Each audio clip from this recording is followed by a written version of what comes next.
श्री कृष्ण की जब भी बात होती है तो कई चीज़ें सामने आती है। हमें क्या याद आता है? गोपिकाएँ, है ना। मैं कल भी कह रहा था, हमें क्या याद आता है? गोपिकाएँ, नृत्य, बांसुरी, माखन। लेकिन हमें ये बात बार बार मैं तुमसे कहूँगा, श्री कृष्ण का आयुष्य सिर्फ उतना नहीं है। श्री कृष्ण ने ये सारी चीज़ें करी, बांसुरी बजाई, नृत्य किया, लेकिन उम्र की सिर्फ 16 साल तक। और 16 साल के बाद श्री कृष्ण ने जब वृंदावन का त्याग किया तो श्री कृष्ण ने बांसुरी को छुआ तक नहीं, क्योंकि वो बांसुरी राधा माँ को दे दी और उसके बाद राधा माँ ने बांसुरी बजाई। उम्र के 16 साल से जब सांदीपनी ऋषि श्री कृष्ण को लेने आए तो श्री कृष्ण ने 16 साल की उम्र से लेकर 24 साल तक ब्रह्मचर्य का पालन किया। श्री कृष्ण रेगरस ब्रह्मचर्य में थे। उन्होंने अपनी विद्याओं को प्राप्त किया और उसके बाद सुदर्शन चक्र उठा के विश्व कल्याण के लिए निकल गए। श्री कृष्ण को हर किसी व्यक्ति ने समझा, जो उसके इर्द गिर्द था, हर व्यक्ति ने उसके ऊपर कुछ ना कुछ टिप्पणियां की। दुर्योधन कहता था, कौन कहता है कृष्ण भगवान है? वो एक बूढ़ी औरत के साथ गपशप लड़ाता है, वो एक बच्चे के संग खेलता है, कुछ जादूगरी करता है। श्री कृष्ण कोई भगवान नहीं है, वो छलिया है, मैं उसे भगवान नहीं मानता। राधा ने कहा, श्री कृष्ण विश्व में कहीं भी हो, वो मेरे साथ है ना। तो राधा का ये पर्सपेक्टिव था श्री कृष्ण के लिए। हर किसी का पर्सपेक्टिव श्री कृष्ण को लेके अलग अलग था, लेकिन श्री कृष्ण का एक पर्सपेक्टिव और है जो आज सभी लोग समझते हैं। उसे हम कहते हैं कृष्ण लीला। हमने क्या कहा?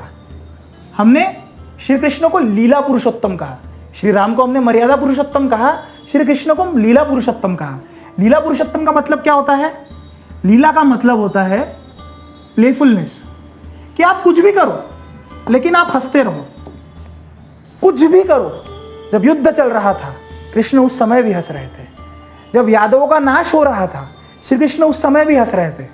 श्री कृष्ण ने जिंदगी के हर आयाम को छुआ, लेकिन फिर भी उसने किसी को नहीं छुआ। यही श्री कृष्ण की लीला है। अब लीला क्या है, इसे हम समझते हैं। मैंने क्यों कहा था कि श्री कृष्ण की लीला ये स्त्री पुरुष समानता का एक बहुत अच्छा आयाम है, इसे समझो। हम जब कहते हैं ना लीला, लीला अपने आप में, लीला अपने आप में एक फेमिनाइन वर्ड है। तो यदि मैं आपको यह कहूं कि मैं लड़का हूं, यह फैक्ट है, तो आप कहेंगे हाँ। लेकिन यदि मैं ये कहूं कि मैं लड़का हूं, यह सच नहीं है, अरे ये कौन सी बात हो गई? इसे समझते हैं हम। आप मुझे एक बात बताओ, जब मेरा जन्म हुआ और मैं पुरुष हूं, तो क्या मेरे पैदा होने में सिर्फ मेरे पिताजी का हाथ था, क्योंकि वो भी पुरुष है? तो क्या सिर्फ उनका हाथ था? मैं ऐसे कैसे जेरोक्स कॉपी निकला? नहीं, इसमें मेरे माताजी का भी हाथ था। तो आप इस बात को समझो कि मेरे पैदा होने में मेरे माता पिता दोनों का समान कंट्रीब्यूशन है। यदि कोई लड़की है तो क्या सिर्फ उसके पैदा होने में उसके माताजी का कंट्रीब्यूशन है? नहीं। क्या सिर्फ वो अपने माताजी का जेरोक्स कॉपी है? नहीं, उसमें उसके पिताजी का भी कंट्रीब्यूशन है। तात्पर्य क्या है? इसका तात्पर्य यह है कि तुम्हारे भीतर स्त्रीत्व और पुरुषत्व दोनों का समान आयाम है, आप दोनों में मौजूद है। इन डायमेंशंस को जिसने छुआ वो थे श्री कृष्ण। इसीलिए हम श्री कृष्ण को संपूर्ण अवतार कहते हैं। हम श्री कृष्ण को संपूर्ण अवतार इसलिए नहीं कहते कि श्री कृष्ण ने बहुत सारी चीजें की। श्री कृष्ण को संपूर्ण अवतार इसलिए भी कहा जाता है क्योंकि श्री कृष्ण ने अपने अंदर के स्त्रीत्व को भी छुआ। विष्णु भक्ति यदि हम देखें तो विष्णु भक्ति में सबसे ऊपर आते हैं श्री कृष्ण, और यदि हम शिव भक्ति देखें तो उसमें हम सबसे ऊपर महादेव को रखते हैं। और महादेव को भी हम ऊपर क्यों रखते हैं? क्योंकि वो अर्धनारी नटेश्वर है। तो जिस व्यक्ति ने अपने भीतर के स्त्रीत्व को समझा और जिस स्त्री ने अपने अंदर के पुरुषत्व को समझा, आप उसी समय एक संपूर्ण जीवन जियोगे। यदि आप इन दोनों आयामों को छूते नहीं हो तो आप एक अर्ध जीवन जी रहे हो मेरे दोस्त। आपको इसे समझना होगा। समझो इस बात को। जब मैं लीला की बात करता हूं तो कई ऐसे गुण आते हैं। जब मैं स्त्रीत्व की बात करूं तो क्या होता है मेरे दोस्त? स्त्रीत्व अपने आप में सृजन है। अगर मैं मस्कुलाइन की बात करूं तो मस्कुलाइन इज लाइक रॉक, ऐसे पत्थरों के जैसा होता है ना। लेकिन वो पत्थर भी समय के साथ मिट्टी बनती है और इसी मिट्टी में हमें चाहिए स्त्रीत्व, दैट इज सृजन, फूलों का खिलना। तो मिट्टी का होना भी बहुत आवश्यक है और फूलों का खिलना भी बहुत आवश्यक है। झाड़ आने की प्रक्रिया एक तरह से स्त्रीत्व, सृजन है, और उस मिट्टी का होना एक तरह से मस्कुलिन, पुरुषत्व है। ये दोनों का होना बहुत जरूरी है। एक एग्जांपल और लेते हैं। जब एक पुरुष का शुक्राणु महिला के गर्भाशय में एंटर करता है, when a sperm enters a female womb, उसके बाद रिप्रोडक्शन की प्रक्रिया शुरू होती है। तो उस तरह से वह सृजन है मेरे दोस्त। आपको इस बात को समझना होगा, सृजन करने के लिए स्त्रीत्व का होना बहुत ज़रूरी है। आपको इस बात को समझना होगा। यदि आपको संपूर्णता अपना जीवन जीना है तो आपको दोनों बाहु आयामों को छूना होगा। आजकल जिस तरह से समाज में ये चल रहा है ना, toxic sigma male, all of friends toxic, ऐसा नहीं होता है मेरे दोस्त। आपको इस बात को समझना होगा कि आप में हंसने का भाव, खेलने का भाव, रोने का भाव, हर चीज़ का भाव आपके अंदर होना चाहिए। यदि आप टॉक्सिक बन के चल रहे हो ना, कोई मतलब नहीं है। इवन आजकल मैं समाज में देखता हूँ, ये डिमांड चल रही है कि उस लड़के ने तो पू को मुड़ के नहीं देखा। लड़कियों की डिमांड होती है, the guy who is difficult to gain, उन्हें वही लड़का चाहिए। क्यों भाई? जब तक तुम्हें वो मिलेगा और मिलने के बाद तुम उसके साथ मैक्स टू मैक्स 2 साल सर्वाइव कर पाओगे, अगर वो मिलने के बाद भी टॉक्सिक रहा।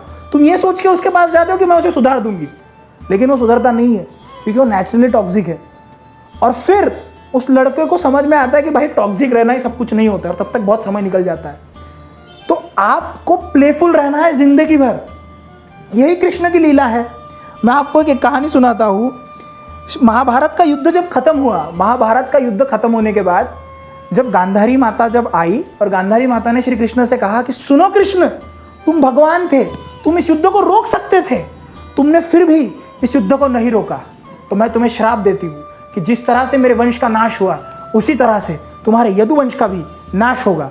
और इस पर श्री कृष्ण ने कहा, तथास्तु माते, एक यादव ही यादव कुल का नाश कर सकता है। कहने का तात्पर्य, श्री कृष्ण ने तथास्तु कहा, हंसते रहे श्री कृष्ण। श्री कृष्ण ने जो भी किया उसमें वो हंसते रहे। क्यों? क्योंकि वो संपूर्ण जीवन थे। आप किसी योगी से बात करिए। स्वामी विवेकानंद जी को ये सवाल किया गया था कि स्वामी जी आपने शादी क्यों नहीं की, तो स्वामी जी ने इसका बहुत सुंदर उत्तर दिया था। स्वामी जी ने कहा था कि हम शादी इसलिए करते हैं क्योंकि हमें हमारे विरुद्ध व्यक्तिमत्व को अपने जीवन में लाना होता है। पर मैं एक योगी हूँ, तो मुझे स्त्रीत्व और पुरुषत्व दोनों के बारे में पता है। तो श्री कृष्ण तो परम योगी थे, उन्हें तो यह बात पता होगी।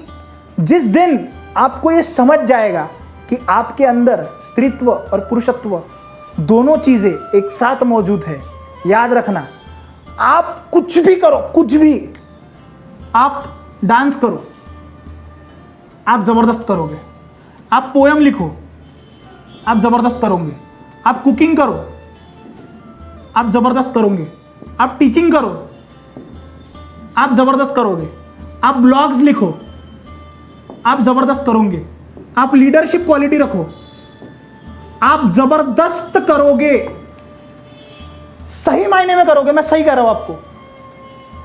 मेरा पर्सनल एग्जांपल मैं आपको देता हूँ। ये सारी चीज़ें, चलो लीडरशिप का तो मुझे नहीं पता, वो तो लोग डिसाइड करेंगे मैं अच्छा लीडर हूँ या नहीं। ब्लॉग का मुझे नहीं पता, वो तो लोग डिसाइड करेंगे। लेकिन ये कुछ ऐसी चीज़ें हैं कि मुझे गारंटी है कि मैं बहुत अच्छे से कर सकता हूँ।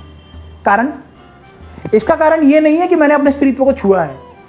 मेरे आजू बाजू में, इर्द गिर्द में, बचपन से मैं 6 बहनों में बड़ा हुआ हूँ। इसी का सबसे बड़ा एडवांटेज मुझे ये मिला मेरे दोस्त कि मुझे स्त्रीत्व को अलग से समझना नहीं पड़ा। वो इनडायरेक्टली मेरे ऊपर प्रभाव उसका पड़ रहा था।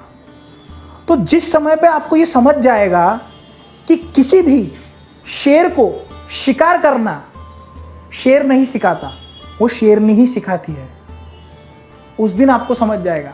हम हमेशा कहते हैं यशोदा का नंदलाल, हम हमेशा कहते हैं कौशल्या नंदन राम। ये संस्कृति वो संस्कृति है जहाँ पे पुरुषों को भी माताएं बड़ी करती है। छत्रपति शिवाजी महाराज को इतना सक्सेसफुल होने का कारण क्या है? माँ जिजाऊ। तो आपको ये समझना होगा कि समाज को आगे ले जाने का काम स्त्रियों का है और समाज में कुछ ऐसे काम हैं जो पुरुषों के हैं। जब इन दोनों का बैलेंस क्रिएट होगा, उस समय पे लीला होगी, उस समय पे जॉयफुलनेस होगा, उस समय पे प्लेफुलनेस होगा। और मेरी जिंदगी का मकसद ही यही है कि हर वो व्यक्ति जो इस संस्कृति में पैदा हुआ हो या जो विश्व में कहीं पे भी पैदा हुआ हो, उस तक कृष्ण की लीला पहुंचे, वो समझे कि वो संपूर्ण जीवन है। आपको यदि ये समझ जाता है ना कि आप संपूर्ण जीवन है, आप जीवन में कहीं पे भी जाओ, आप हमेशा खुश रहोगे। यही कृष्ण की लीला है।